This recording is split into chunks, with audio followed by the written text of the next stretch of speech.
It's all come down to one game. Wales have done it! They are through to Tuesday's playoff final! Wales versus Poland. Live coverage tomorrow on BBC Radio Wales and Radio Cymru from 7. And television highlights. Match of the Day Wales, 10:40 on BBC One Wales. Morning, gang. It's Breakfast with Zoe. Vernon here for your listening pleasure. It's tea time with Sarah. How are you doing out there? And the night shift with Trevor. You've come to the right place. Finally, on your way home. Crushing that to-do list. Who's ready for a big tune? And we're off. It's me again. Morning, everyone. What's up? Belter. Classic. Every single day. Make every day less every day with BBC Radio 2. Children can learn along with 3 favourites on BBC iPlayer. Have fun with numbers with Number Blocks. Explore how words work with Tops. Number Blocks. Discover colourful characters that mix and play to make new friends with Colour Blocks. I'm Blue. It's cool to meet you. Family favourites, providing your little ones. That was fun! With the building blocks to learn, laugh and grow. Watch every adventure on BBC iPlayer.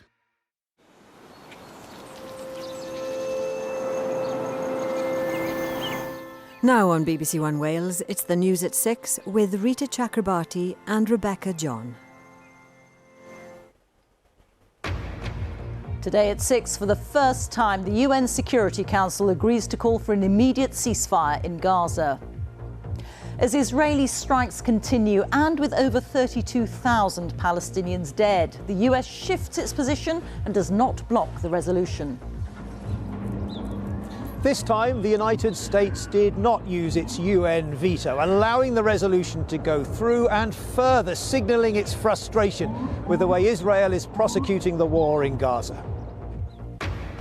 Also today, 2 men are found guilty of murdering Cody Fisher, stabbed to death on a dance floor over a petty incident in 2022. Could the price of gas and electricity you use vary depending on the time of day? This is all about election interference. This is all Biden run. And Donald Trump on his criminal trial. A date is set for April the 15th on charges relating to alleged hush money paid to a porn star. In Wales today, a 4-day strike and thousands of appointments are due to be cancelled as junior doctors walk out over pay. And Wales are one win away from the European Championships as they prepare to take on Poland.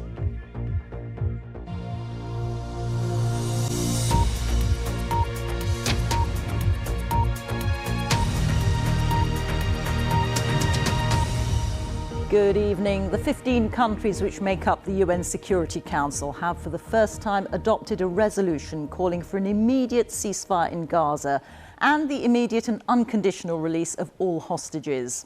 The US abstained from the vote rather than blocking the measure, a change in position from Israel's main ally. Well, let's go straight to the UN in New York and to our correspondent, John Sudworth. John.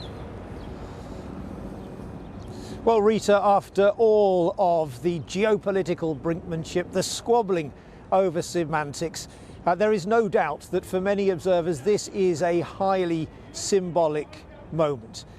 It also, I think, for many people, symbolises a major shift that is taking place. President Biden, under pressure from his Democrat base and also under increasing diplomatic pressure over the stance taken so far, has decided to signal very publicly in this move his growing frustration with Israel. And it has been met, some would say predictably, with anger from the Israeli government, not only in its words in response to today's resolution, but in the cancellation of a visit by a high-level Israeli delegation due here in Washington in the next few days.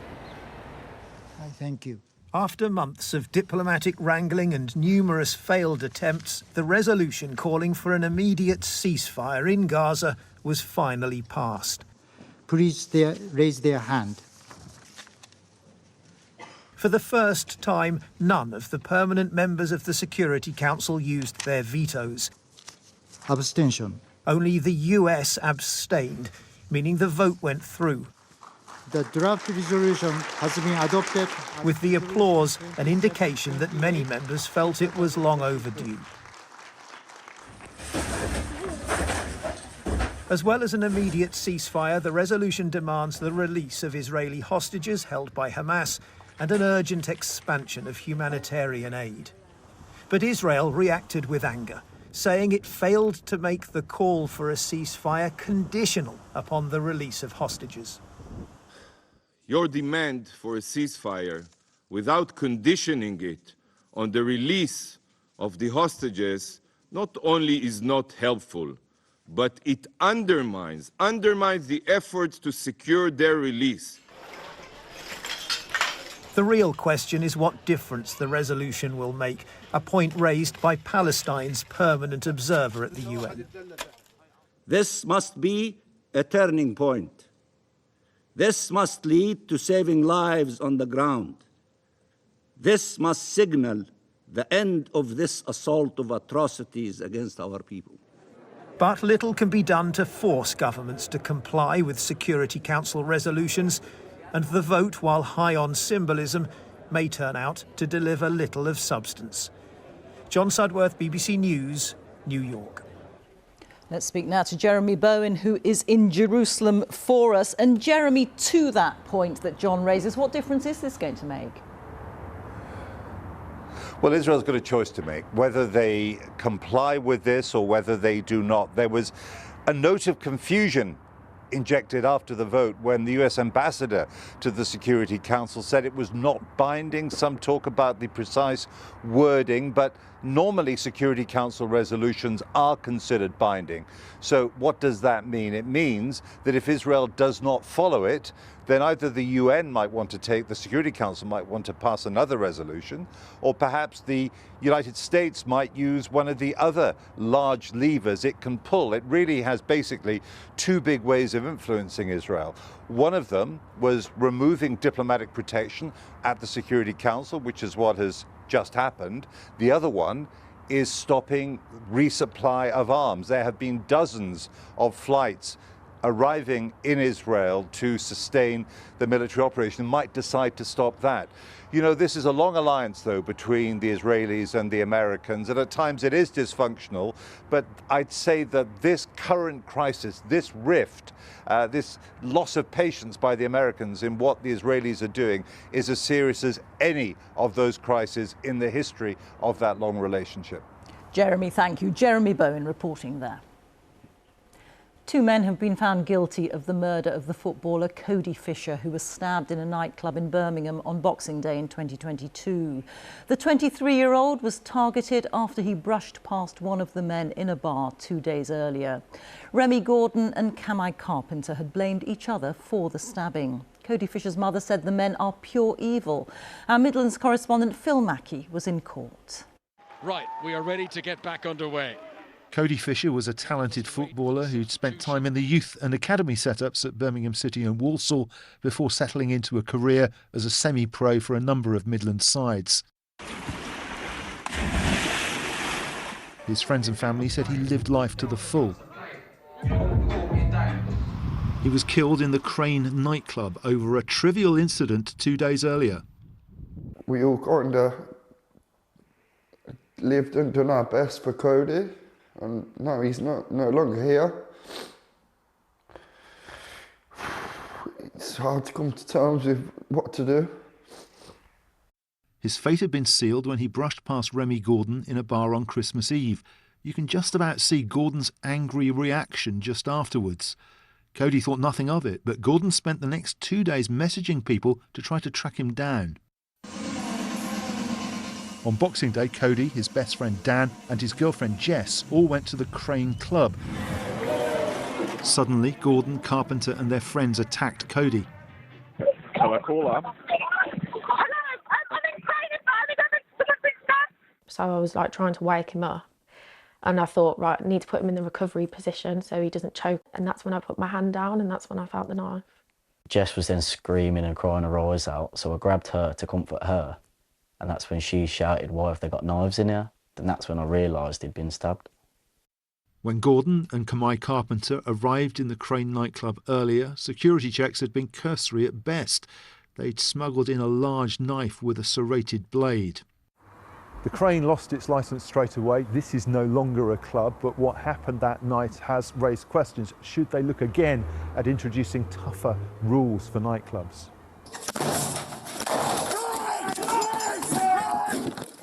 This was Gordon being arrested. This is him on the left. In court he blamed Carpenter on the right, and Carpenter blamed him. Today they were convicted of murder. A third defendant, Regan Anderson, was found guilty of affray. The evilness and the cowardliness, the cowardness of those individuals that did that to him for nothing. Who even does that? Who? So you can bump into somebody in a pub or a club or whatever, you know, accidentally, and that is the repercussion. To be that evil. Cody Fisher, a life lost over something so trivial. Phil Mackey, BBC News, Birmingham. The government is setting out measures to combat the cyber threat posed by China. The Deputy Prime Minister has told the Commons that people affiliated to the Chinese state were responsible for a cyber attack on parliamentary email accounts and another attack in 2021 which targeted the electoral register and gained access to the personal details of millions of voters. Beijing denies the attacks and has accused the government of malicious slanders. Our political editor Chris Mason reports. Who is watching? Who is listening?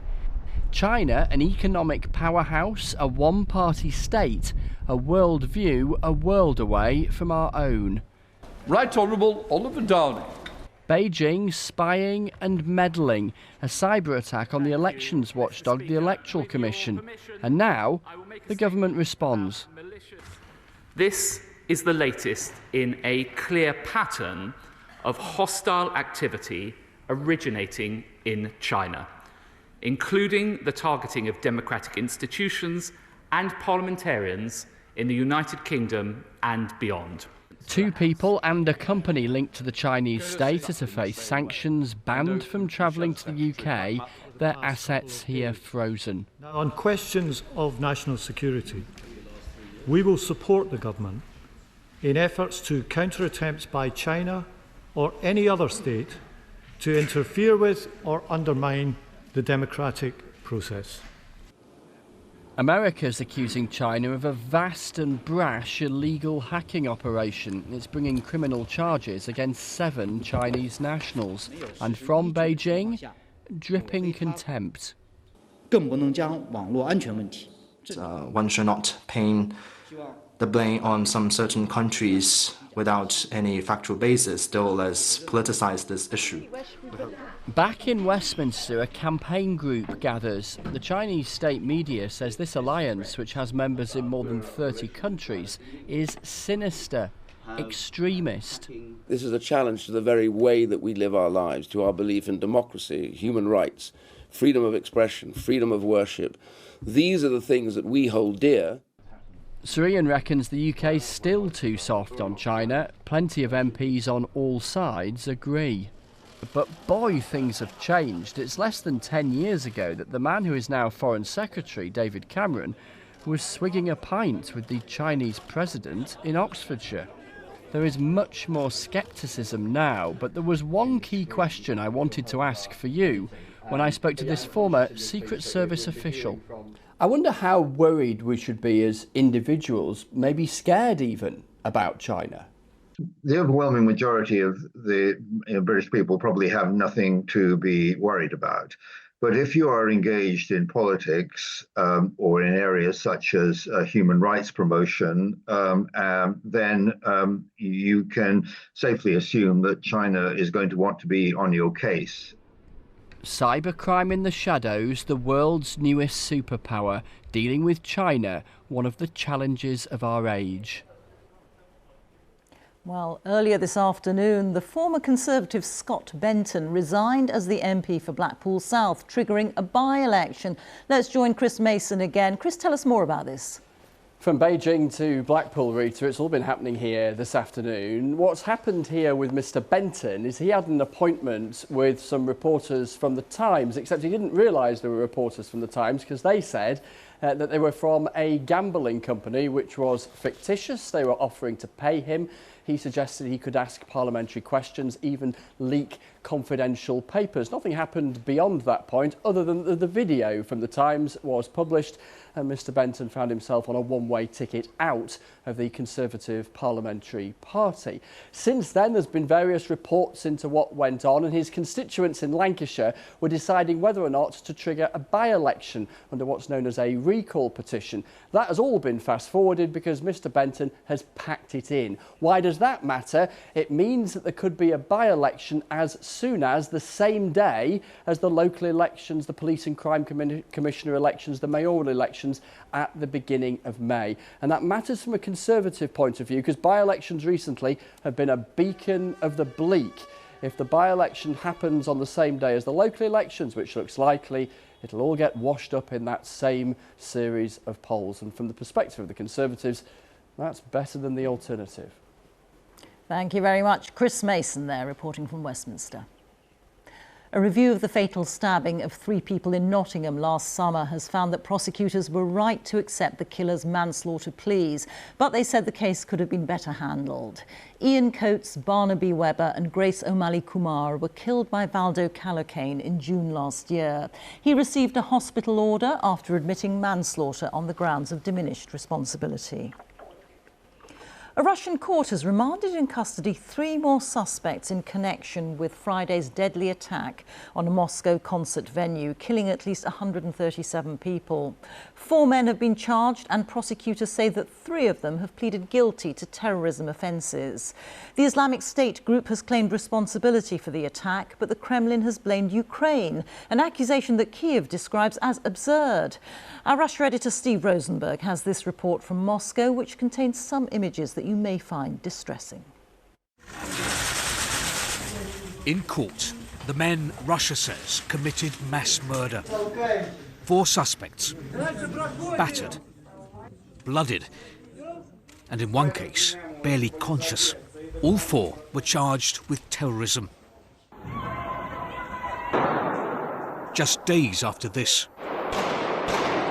Islamic State says it was behind the attack on the Crocus City concert hall. America's confirmed that, but Russia hasn't. Instead, the authorities here have been sending a very different message, that in some way, somehow, Ukraine is to blame.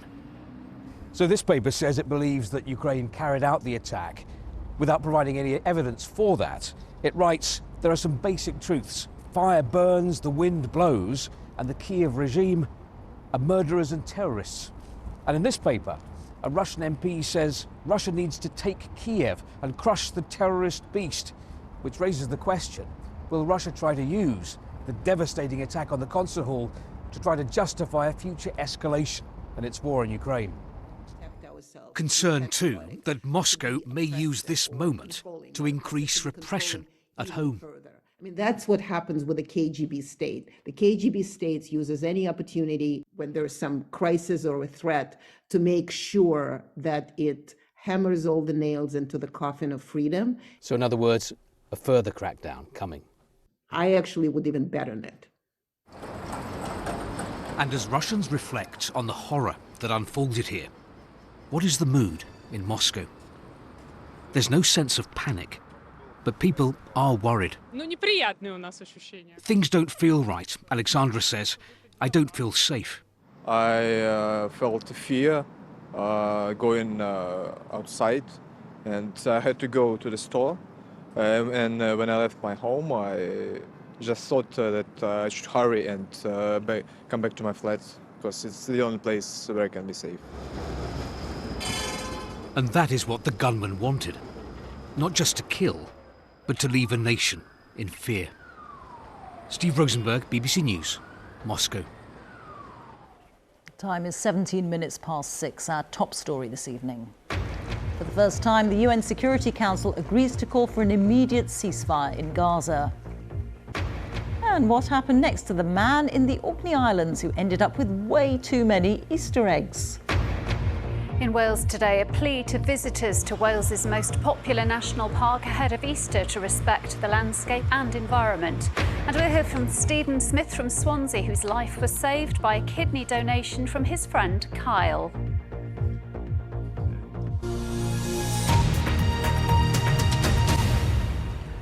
While Russia blames Ukraine for the attack on Moscow, Ukraine's capital, Kyiv, has come under renewed Russian attack. The Air Force said it shot down 2 ballistic missiles, but the falling debris injured at least 5 people.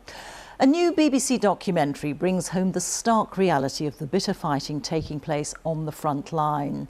It follows a single Ukrainian infantry battalion whose troops, led by Commander Vovan, wore body cameras capturing in detail their efforts to defend a railway line in the Kupiansk forest in the east of the country. If the Russians were to seize the line, they could use it to launch an attack on the major city of Kharkiv. You may find some of this report distressing.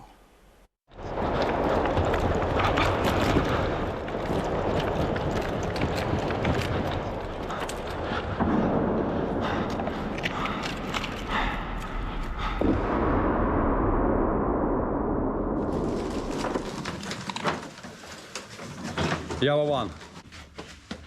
А так ми збираємося потихеньку. Ще один. Ми заходимо групами 10 людей. Є, все, остальні поки слідуюча машина. До передової кілька кілометрів. Бігом. Бігом. Пішов назад, бігом, бо тут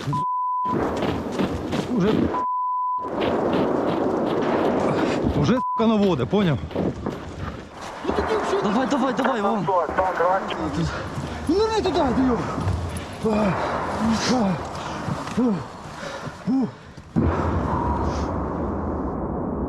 Дронами нас атакують по всьому лісі.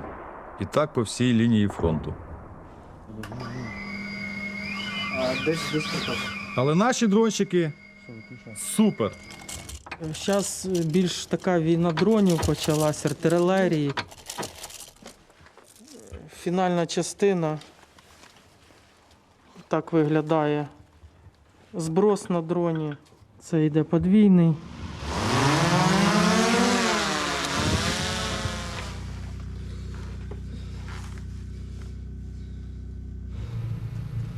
Я знаю, є у мене участок дороги, куди вони нікуди не сховаються. Чуть-чуть камеру сюди. Туди.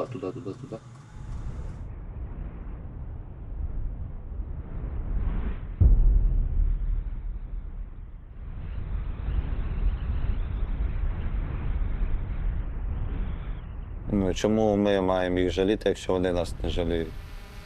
Бо вони ж не відчувають якоїсь там жалості до наших. Їх майже зовсім не видно. Навіть ось при підході він підійшов на 30 метрів, ти його тупо не бачиш. Ага. Опа! Присідай!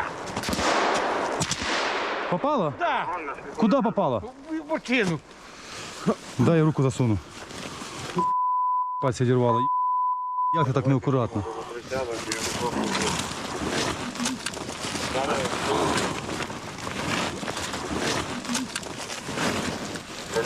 Є бинт, замотайте йому пальця.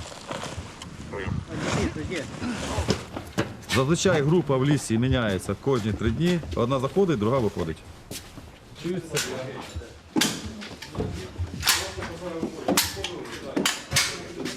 Стой, дай це запечатлено. О. Ай! Я в мене був піжалий, я не знаю я чого. Одна дівчина серед хлопців. Мені приходиться їх лічити всіх, підтримувати їх, тому що кожен хоче підтримки.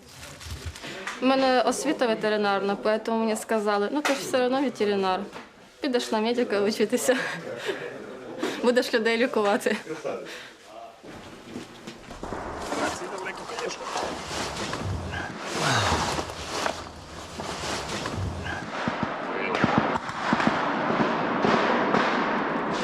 Адідас, я Вован, прийом.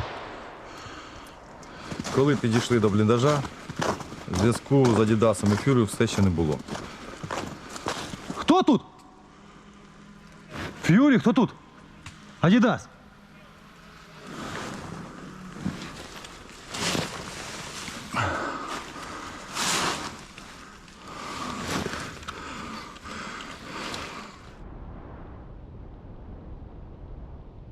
Грязна робота була, звісно, моторошна, неприємна.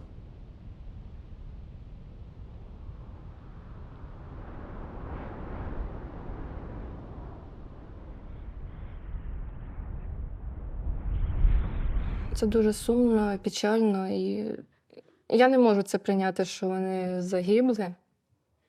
Ну, мені так кажеться, що вони просто десь перевелись в інші підрозділи і просто, ну, вони живі, але вони, ну, в іншому місці служать.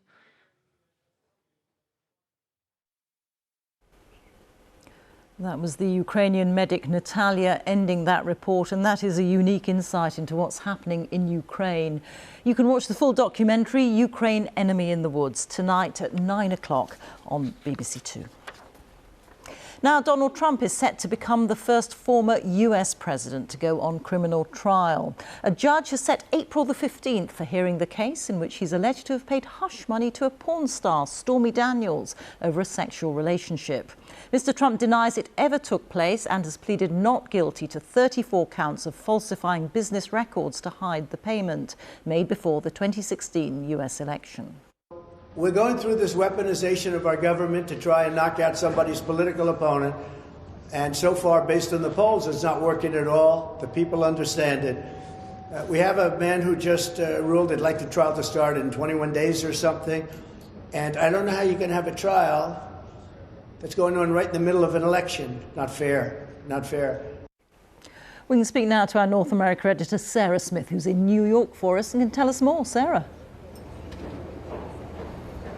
Yeah, well, Mr. Trump will be back here in 3 weeks' time for the start of that trial. He had hoped to delay it for much longer. You've heard him there arguing that it's not fair for him to have to spend what will be weeks and weeks sitting in court when he could be out campaigning to be re-elected to the White House. And in fact, he had hoped that he could push all 4 criminal trials until after the presidential election in November. So he did not get his way on that today. But there was much better news for him out of a different New York court.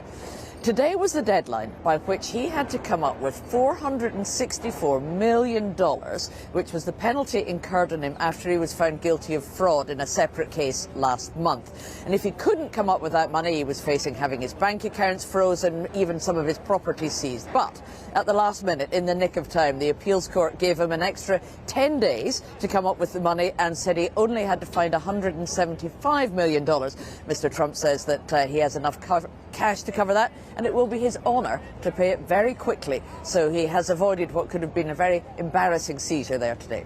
Sarah Smith, thank you very much.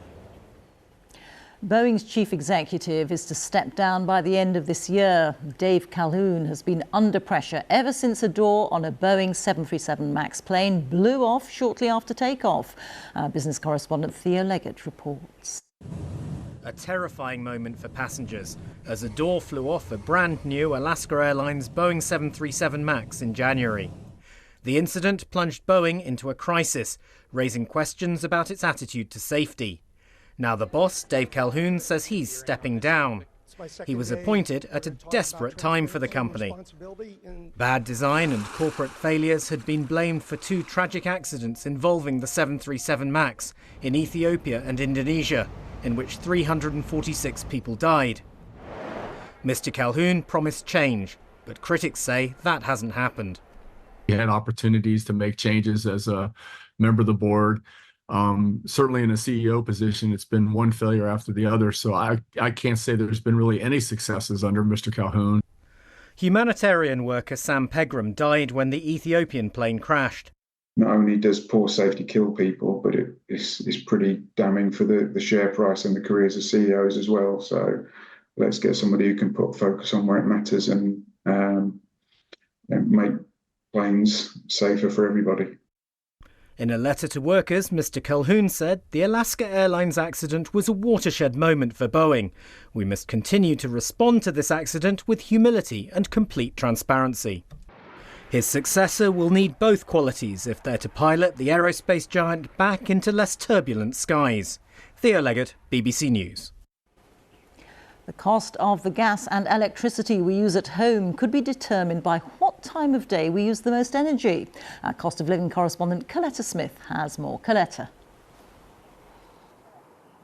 Yeah, Rita, this is a moment, of course, that the regulator is trying to work out how the way we use electricity has dramatically changed over the last couple of years, 5 years indeed, since it's been introduced. That price cap is due to fall on the 1st of April. 29 million households will be affected. But as I said, the way we use energy has changed during that time. So the regulator are working out whether the price cap needs to change to reflect that too. Firstly, the first suggestion on the table is to have that flexible cap that you were talking about, maybe to make better use of some of the solar panels on newer build houses that you can see behind me. And indeed, so many houses have now retrofitted solar panels and the battery packs that go along with them onto older buildings too.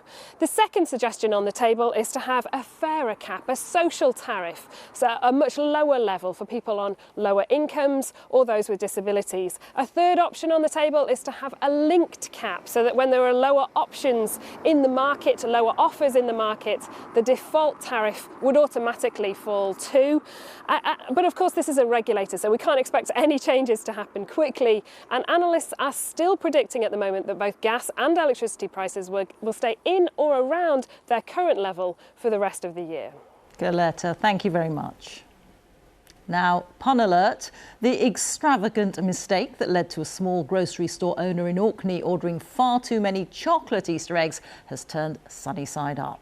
When Dan at Daffyd accidentally ordered hundreds more eggs than the actual population of the tiny island of Sanday, he decided to use his error to raise money for charity.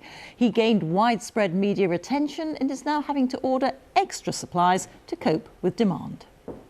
We've had people from all over the world buying eggs, wanting to donate them to food banks.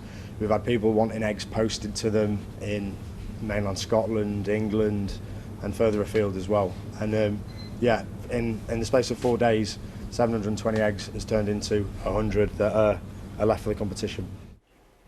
Time for a look at the weather now. Here's Ben Rich. Hi, Ben. Rita, thank you very much. Someone ordered too much rain, I think, for the next few days. Certainly we had grey, leaden skies and outbreaks of rain for some today. That was how it looked off the coast of Devon. We had this slow-moving band of rain across the southwest of England, Wales as well. Also, this lump of wet weather moving northwards across Scotland, bumping into some cold air. So that is giving some snow over high ground, although the very heaviest rain, I think, will be sliding out into the North Sea. So that snowfall should tend to ease.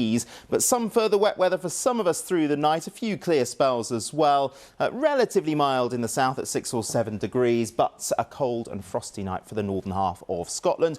For tomorrow, well, low pressure continues to dominate, and this weather front here is in no mood to move. So it is just going to continue to bring outbreaks of rain across parts of central southern England, drifting up into the Midlands, parts of Wales as we go through the day. Eventually some rain into Northern Ireland. Elsewhere, quite a lot of cloud, a few sunny breaks. Northern Scotland should see some sunshine, albeit with a scattering of wintry showers. Here, cold, 5 to 7 degrees. Further south, 11 or 12 degrees. Now, as we go through Tuesday night and into Wednesday, we'll see further pulses of rain. This one, again, bringing some snowfall over high ground in Scotland.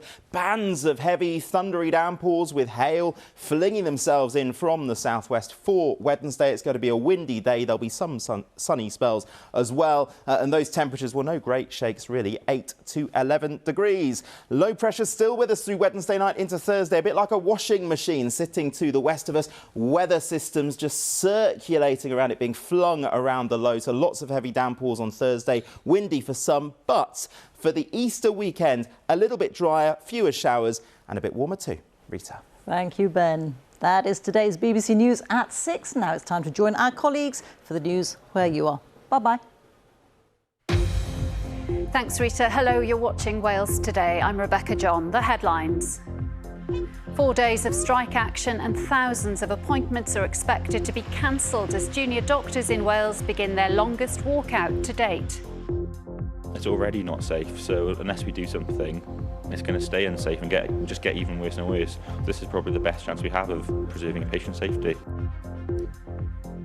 The Welsh Government says it doesn't have the money to improve its 5% pay offer. We'll hear from the head of the NHS in Wales, also tonight. On a visit to Holyhead, Sir Keir Starmer says it makes sense for Welsh Labour to review its campaign funding rules following controversy over donations to Vaughan Gething's leadership bid. My heat just goes straight through the windows and straight through the walls now, so I'm heating the street. Residents of a tower block in Cardiff who are waiting to be rehomed say their flats are falling apart. And we'll hear from Stephen Smith from Swansea, whose life was saved by a kidney donation from his friend Kyle.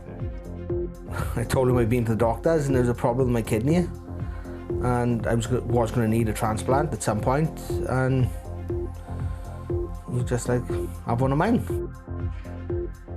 Hello, in tonight's sport. The players aren't feeling the pressure ahead of facing Poland. Victory would see them reach the European Championships.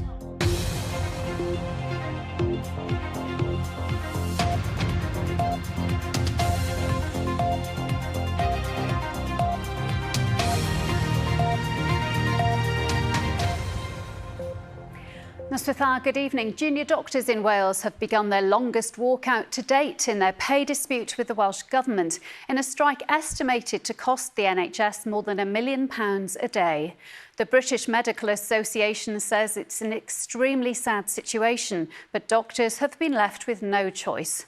The Welsh Government says it doesn't have the extra cash to improve on its offer of a 5% pay rise. Here's Ben Price. Doctors in every corner of Wales are once again on the picket line calling for a fair pay deal. More than 3,000 junior doctors who have up to 11 years of experience say they don't want to be here, but they've been left with no alternative. I never really considered pay too much actually when I first started med school, because that's not what I do medicine for. I do it because I want to be a doctor and I love being a doctor. So it's never really in the forefront of my mind till I started, and sort of seeing my paychecks and seeing how hard I work and feeling how hard I work, and then just seeing how pay has decreased in the past, several years. There's lots of doctors moving to Australia, retiring early. Just look at lots of the GPs retiring early, even the people in their 30s changing career, and it's already not safe. So unless we do something, it's going to stay unsafe and just get even worse and worse. This is probably the best chance we have of preserving patient safety. Doctors starting out in Wales earn less than £14 an hour, and according to the BMA, wages here haven't kept up with price rises for more than a decade. There's a new First Minister in post, but as yet, no sign of a fresh pay offer on the table. However, I'm looking forward to having a conversation with the BMA, with all three different groups of doctors. We have real financial challenges, but as I said before, we want to be open with them about what we can do now and what the future might bring as well. during the last junior doctor strike in February, more than 9,000 patient appointments were postponed. Health bosses are warning that this strike will also have a significant impact on the provision of services. And it comes just before 2 bank holidays, where staffing levels will be reduced. According to the boss of the NHS in Wales, the strikes have so far cost the health service around £11 million. It's a significant amount of money, and I think all of us who work in the NHS would rather that money go on ensuring that we're continuing to make progress on things like, addressing the backlogs and seeing as many patients as we can. Recent UK-wide surveys have shown the public support the strike. That's reflected at this fitness class near Caerphilly, although opinions can vary depending on individual experiences. No, I'm not in agreement with it, unfortunately. My mother, for instance, she stresses enough about appointments, and when it's cancelled, it just impacts them even more, the mental health, everything. My daughter-in-law's a doctor, and some of the things she's told me, the things that she's experienced, where they're left with very little supervision, they have a lot of responsibility at weekends and the night time. I just think the money is just not enough, really. I do support that doctors should be paid more. Hopefully they can come to a decision together that obviously the NHS can continue running smoothly. This round of industrial action will end Friday morning, but without a resolution, there could be more to come. Well, Owain is with me now. Owain, what impact is this strike having, and what's your sense about the prospect of any resolution anytime soon? Well, the impact seems to be growing each time. The boss of the NHS, Judith Paget, telling me today that this 4-day strike is likely to affect at least 10,000 appointments and 1,200 procedures. Now, most people will know in advance if their treatment isn't happening, so at the very least it'll cause an inconvenience, but could also cause distress if you've been waiting a long time already.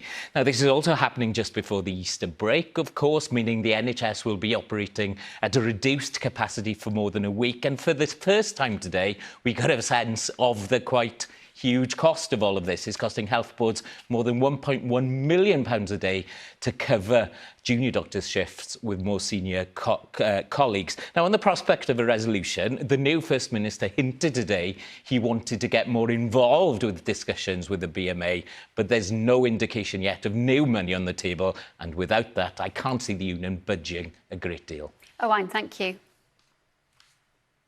Wales isn't getting a fair deal from broadcasters, according to the Senedd's Culture Committee. A new report says broadcasters aren't fully achieving what's expected of them.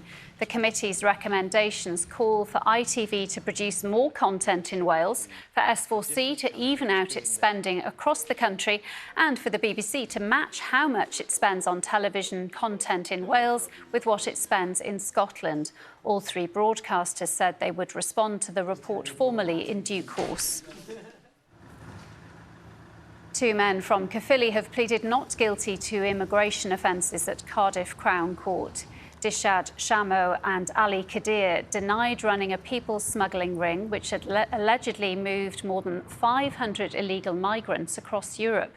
They'll face a trial later this year. Now, if you're looking to buy a house, figures out today point to the most and least affordable places to buy a home in Wales. You can use your mobile phone to scan this QR code to go to the BBC News website, where we've taken a look at an analysis by the Office for National Statistics. Their calculations are based on house prices and people's annual earnings and show that Neath Port Talbot is the most affordable place to buy here. Residents of a tower block in Cardiff are complaining that their homes are falling apart. The flats in Grangetown's Channel View estate are due to be demolished, and the tenants are waiting to be rehomed. But delays are causing concerns as the building continues to deteriorate. Sarah Essett has been to hear more. This 13-storey council-owned building is home to hundreds of people in Grangetown. They were told back in 2016 they'd be rehomed. The flats would be demolished and new homes provided. They now know it could take another 4 years before their new homes are ready. Second floor. I've come to a flat on the second floor here. The family weren't keen to be on camera, but they were really keen to show me some of their concerns. If we come in to the main bedroom here, as you can see, there's water coming in through the ceiling here, water by the window as well, lots of damp patches here. And the mattress here, this is a new mattress, but as you can see, there's damp patches all over the mattress as well. Andrew's up on the 9th floor, and it's the draft that's causing him the most concern. I put sellotape around this to stop the draft, because once it comes in, it gets drafty. So I turn on the heating, hot, and all of a sudden it just goes cold again. Back down to the first floor, and I meet Katie. She's been living in a flat for 20 years. My heat just goes straight through the windows and straight through the walls now. So I'm heating the street. This place is falling apart. I feel so miserable. I said, always cold. The council have been organising meetings with residents to discuss their concerns. I've been along with officers to visit some of those tenants as well, and it is awful. We need to know if people want to move in the first instance. We want to try and accommodate them in every which way, but even moving people out during this housing crisis is difficult, and it's not a speedy solution.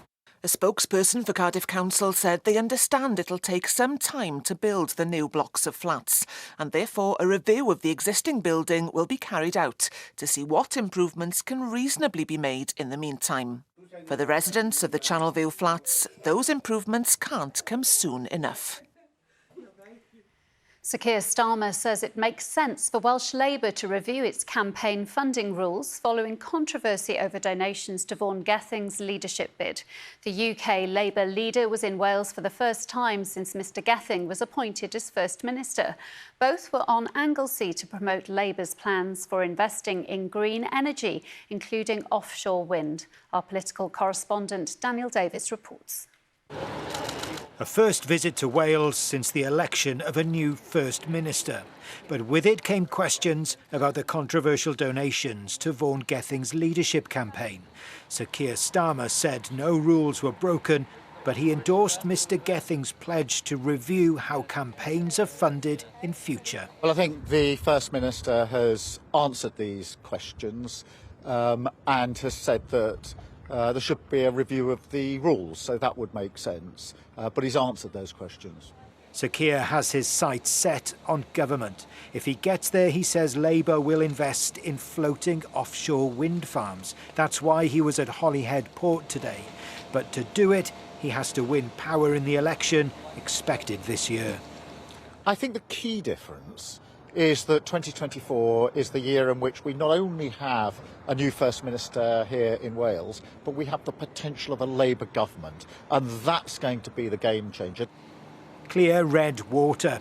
Years ago, that's how Welsh Labour boasted about plotting its own course. And the latest First Minister says even if Labour was in charge in Westminster, under devolution, they can do things differently. We won't see eye to eye on every issue, but you don't see eye to eye in your own family on every issue. The point is, though, we could have a UK Labour government with real ambition for the future of Wales and the future of the UK, a real partnership. Sir Keir said Wilver on Anglesey was a prime location for nuclear power and blamed Conservative governments for delaying a decision about it. When they were last in government, not a single nuclear power station was commissioned.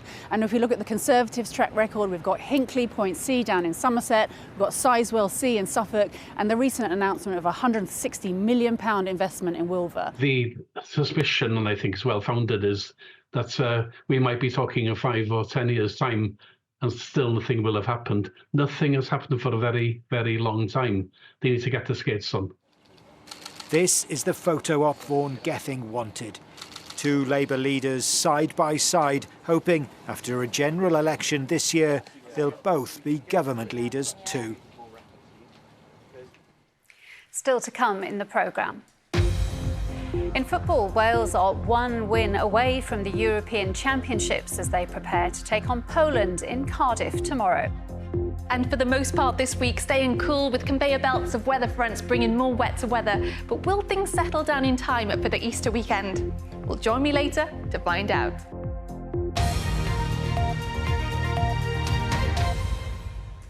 There's a plea for visitors to Wales's most popular national park to respect the environment and act responsibly. Officials in the Eryri National Park are gearing up for an influx of tourists as the Easter weekend approaches. But they say there are growing concerns in tourist hotspots. George Hurd has more. This is Nant Gwynant, the tranquil valley that lies below Wales's highest mountain, Yr Wyddfa, Snowdon. It's where hundreds of thousands of hikers head as well to reach the Watkin Path, one of the most challenging ways to reach the mountain summit. But in recent years, following the COVID pandemic, the popularity of this location has brought with it problems. Sadly, especially on bank holiday weekends, car parks such as this can fill up pretty quickly. And then people tend to park just about anywhere, causing problems for the emergency services and buses to get through. And then there's the issue of littering and sometimes antisocial behaviour. This last year was horrendous. Even the buses could not get through. And if the buses couldn't get through, then the emergency service couldn't get through either. Just people parking everywhere. It's really dangerous. It was just sort of unrespectful. This year there are double yellow lines along the valley with a pledge it will be policed. In other parts of the park last year, that meant many vehicles were towed away. It's not just about parking here. Thousands of visitors are flocking to the lower slopes of the Watkin Path to waterfalls, bringing fresh headaches. Often it's very overcrowded It causes problems with erosion, people taking shortcuts. So we're having to spend a lot of money now building a new path.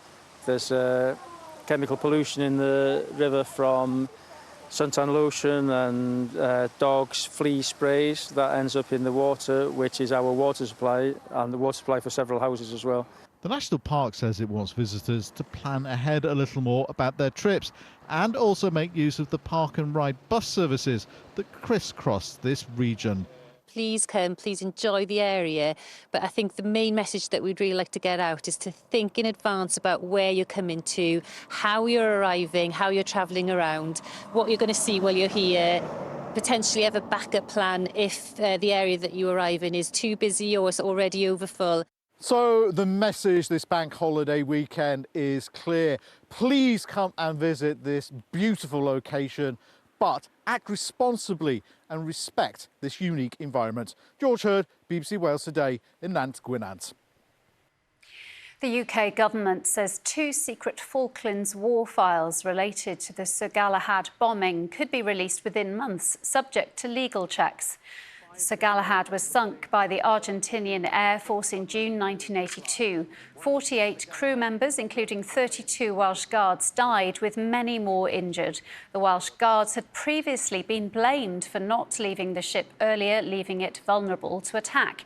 Declassified documents released last year revealed confusion, delays and missed opportunities to move them to safety. It is important that this is handled quickly, and we are moving at pace to ensure that we can do so with, of course, the caveats that I have just described. A story about friendship now, and when 38-year-old Stephen Smith from Clydach found out his kidneys were failing and that he'd have to wait up to 2 years for a transplant, his best friend Kyle stepped in and said he would donate his kidney to him. After a number of tests, they found they were a perfect match.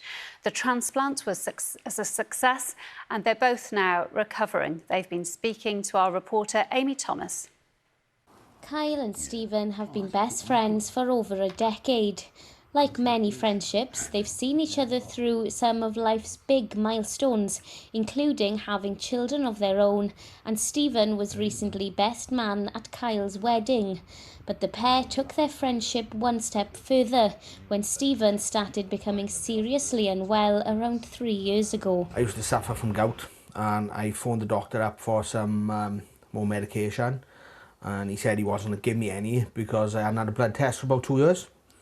So I just kept putting it off, and my missus was nagging me to get a blood test, so in the end I done it just to keep her happy. And yeah, the doctor phoned me back the same afternoon and said there was a problem with my kidney function, and he said then that my kidney function was 20%, and if it dropped to like below 15 I was going to need dialysis.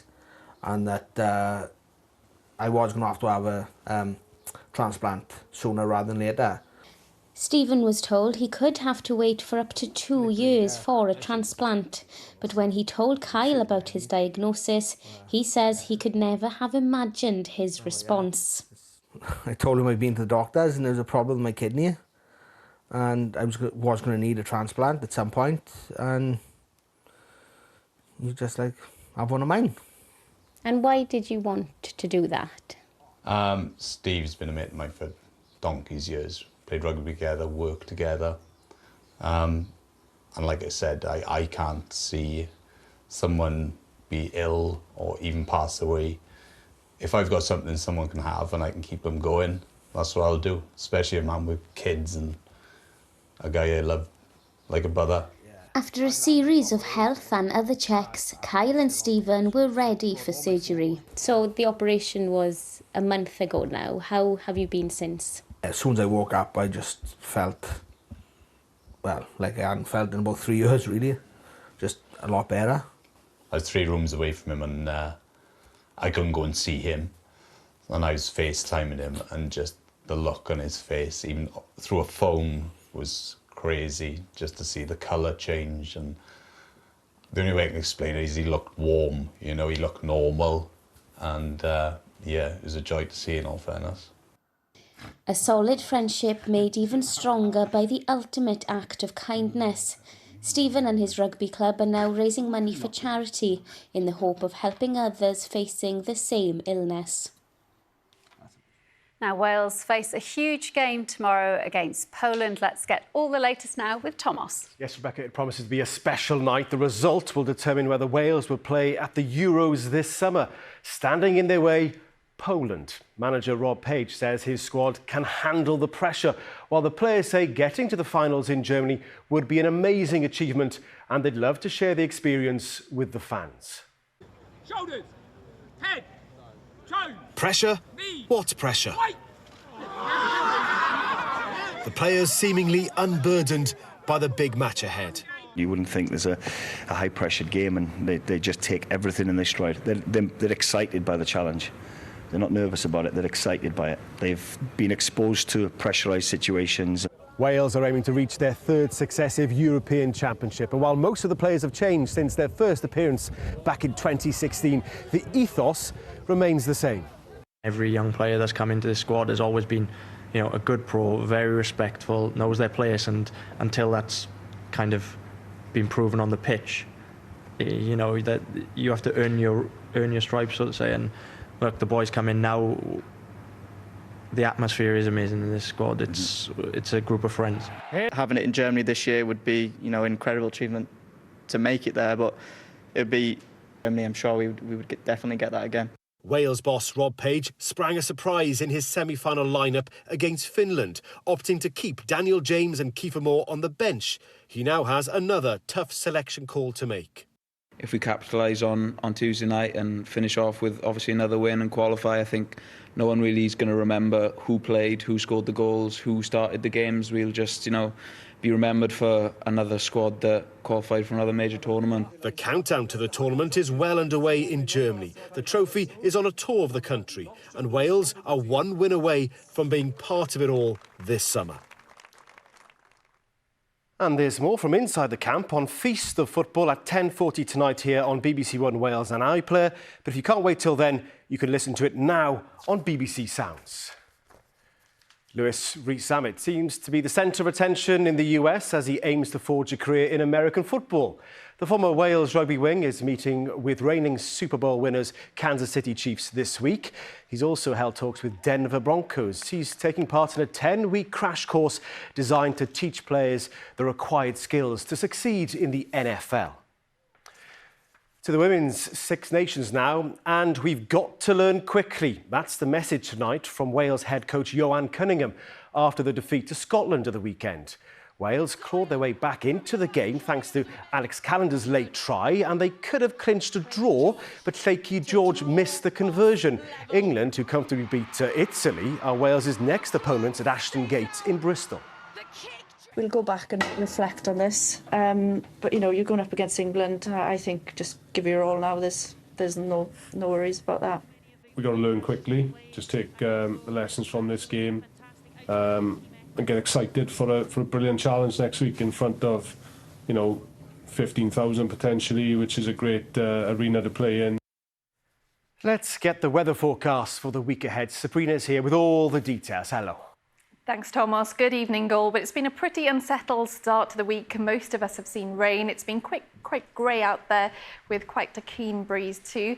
As for the Easter weekend, lots of interest in that forecast. It does look pretty mixed, but I'd say in general there are some lengthier, drier spells in the forecast at the moment. So here's your main headlines then through the week ahead. Yes, we do have more rain in the forecast, some sharp showers too. There will be the risk of some thunderstorms and also some snow over higher ground. I think for the most part quite cool too.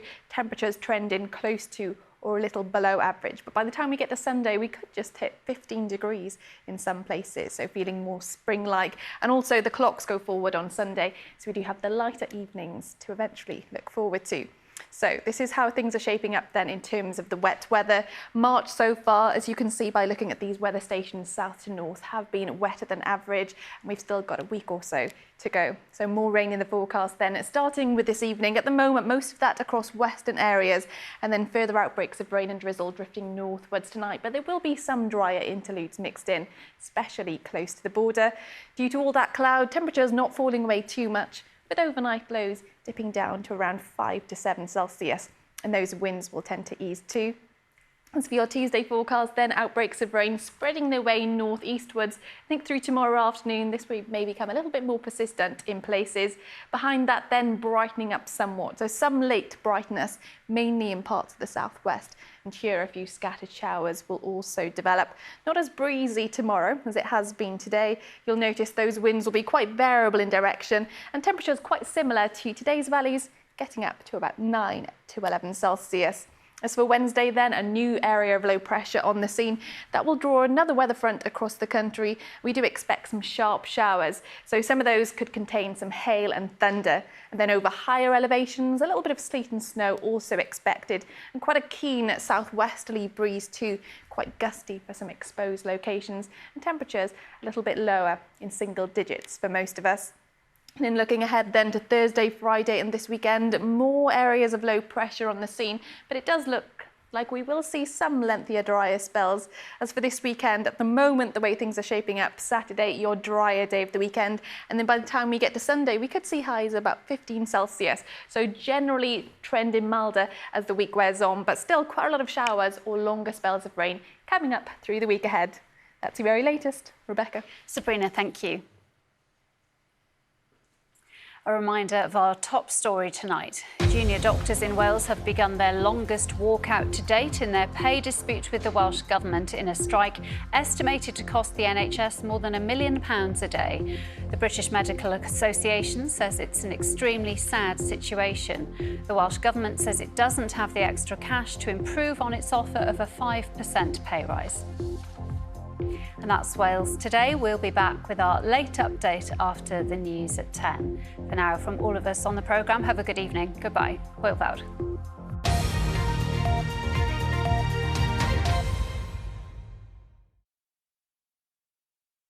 This is where the wave of ambition hits the rock of reality. Your sesame cracker's burning. I need to stop shaking. Absolutely ace. I'm so happy, I just want to dance. The 20th series of MasterChef starts Easter Monday on BBC One and iPlayer. So how was your day?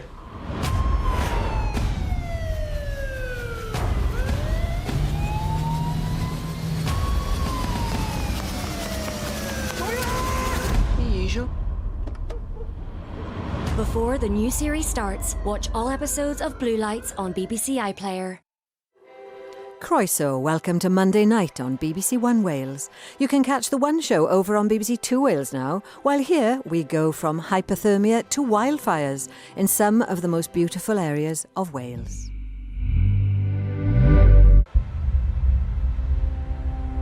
This is Eryri.